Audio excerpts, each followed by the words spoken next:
توی این ویدیو چند تا آیتم بهتون میگم که اگه توی کمدتون باشه خیالتون از بابت لباس و استایلتون راحته.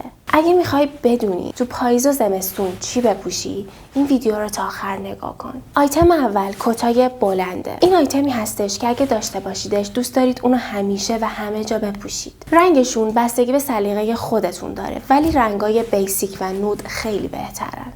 فکر کنم تا الان فهمیدین که من چه اصراری رو رنگای بیسیک و ساده دارم، چون که واقعا شیکه و با همه چی ست میشه و استایلتون رو 2 برابر بهتر میکنه. این آیتمیه که حتی اگه چیزی زیرش نپوشیده باشین بازم گرم نگهتون میداره.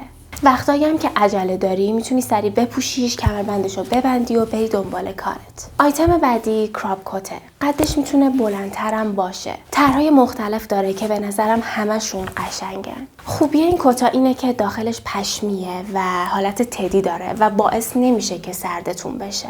آیتم بعدی پافره. پافر بلند نه، کوتاه، که خیلی بهتره و استایلتون رو جذاب تر میکنه. من توی پافرا رنگای مشکیشو بیشتر دوست دارم چون که جذاب تره. آیتم بعدی بارونی بلنده. من عاشق این آیتمم، مخصوصا وقتی که با بوت بلند پوشیده میشه. لباسای کوتاه و بلند سلیقه‌ایه. من نمیگم برید حتما لباس بلند بخرید. سلیقه‌تون رو دنبال کنید، ولی باید اینو بدونید که با هر سلیقه‌ای که دارین باید شیک باشین.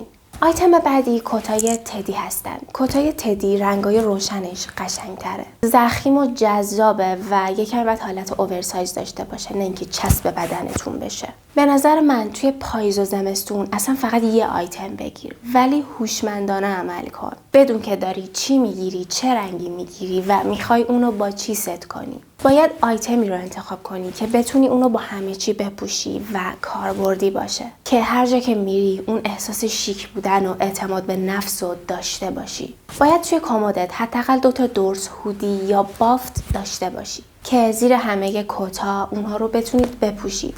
سعی کنید توی این مورد رنگای نود رو انتخاب کنید که بتونید اون رو راحت با همه چیز ست کنید. معمولا توی فصلهای سرد باید زیر کتی که میپوشین یا زیر هر چیزی که میپوشین حتما باید یه بافت یا دورس بپوشید که سردتون نشه و سرما هم نخورید. شلوار با هر رنگی، میخواد آبی باشه، میخواد مشکی باشه، میخواد توسی باشه، با بافت خاکستری قشنگ میشه و استایلتون رو جذاب میکنه. بافت کرمی هم داشته باشید ضرر نمیکنید. سعی کنید هودی که میخرید لانگ نباشه، چون که میخواید اونو زیر کت بپوشید حتما باید کوتاه باشه. دقت کنید که اگه میخواید بارونی بلند بپوشید باید بافتتون رو زیر شلوارتون بذارین که هم کشیده تر دیده بشین و استایلتون جذابتر و خاص‌تر بشه. آیتم بعدی داشتن شلواری جین با رنگ‌های تیره هستش. بازم میگم بستگی به سلیقه خودتون داره که با چه نوع شلواری باشه. اگه میخوای اونو با بوت بپوشی شلوار اسکینی بهتره. باید توی کمدتون یه آیتمی باشه که بتونید اونو به صورت لایه لایه بپوشیدش، مثل بادی سوت، یقه اسکی یا کراپ تاپ های ضخیم که مخصوص فصلهای سرده. رنگ لباسای قهوه‌ای یا توی همون توناژ برای فصل پاییز و زمستون خیلی کاربردیه، میتونید ازش استفاده کنید. داشتن تاپ های بیسیک برای این فصلهای سرما خیلی ضروریه. آستیناش بلند باشه که همه جای بدنتون رو کاور کنه. میتونید از جوراب های ساق بلند استفاده کنید، با کتونی و بود فرقی نداره. حالا میریم سراغ اکسسوریا. خوبه که شالهای ضخیم داشته باشین که بتونین اونو به شکل‌های مختلف دور گردنتون بپیچین یا حتی میتونین اونو روی سرتون بذارین و بتونید ازش به نوع‌های مختلف استفاده کنید. یا میتونین اونو دور گردنتون بذارید و بعدش یه کلاه بذارید. قراره یه ویدیو درست کنم که بهتون بگم چطوری این کارو بکنید که هم جذاب‌تر بشین و هم شیک‌تر. یکی از چیزایی که این فصلای سرد و قشنگ میکنه پوشیدن بوت و شال گردنه. من که خیلی این ستا رو دوست دارم و مطمئنم که شما هم دوستش دارین. توی این آیتم رنگای کرمی و مشکی میتونن جذاب باشن، پس یادتون نره که ازشون استفاده کنید.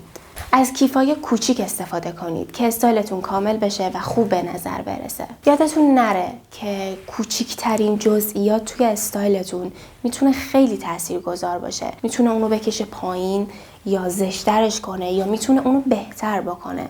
پس باید دقت کنین چی با خودتون برمیدارین یا حتی کوچیکترین چیز مثل انگشترتونم میتونه تاثیرگذار باشه. این آیتمایی که گفتم چند تا آیتم ضروری بودن که کمدتون رو کامل میکنه و باعث میشه که شما استایلتون بهتر بشه، اعتماد به نفستون بره بالا، خوشگل‌تر و جذاب‌تر بشین. پس اگه داشته باشیدش دیگه نگران استایلتون نخواهید بود. من اینجام که بهتون یاد بدم چطوری استایل بهتری داشته باشید. پس اگه دوست دارید کانال منو سابسکرایب کنین و این ویدیو رو لایک کنین. امیدوارم که این ویدیو رو دوست داشته باشین و یه چیزایی یاد گرفته باشین. ویدیو بعدی میبینمتون. دوستتون دارم.